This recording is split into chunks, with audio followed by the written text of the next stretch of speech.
Hello and welcome to News of the Week. Mystery of Strange Beast continues. So let's read this together.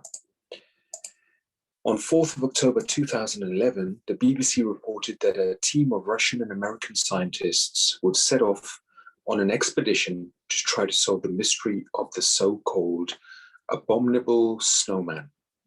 It follows a rise in Yeti, another name given to this creature, sightings in the Kemerovo region, which is 3,000 miles east of Moscow, which is in Russia.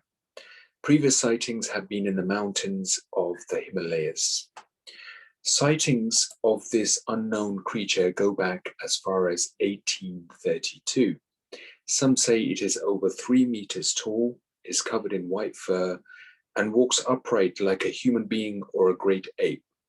Other descriptions tell of it being about 2 meters tall with a human face, an ape-like body, and covered with long reddish brown hair. Local legends tell of a fearsome savage beast with a high-pitched whistling scream, which has a vile pungent odor. Some say it has feet that point backwards and supernatural powers. It is said to prowl by night and leave huge footprints in the snow. In 1992, a climbing expedition led by the famous climber Reinhold Messner discovered giant footprints in and around their camp when they awoke in the morning. As they were high in the mountains in an area very few people pass through, they concluded the tracks belonged to an unknown primate yet to be discovered by science. So there you go. Some people call it the Yeti, and some people call it the abominable snowman.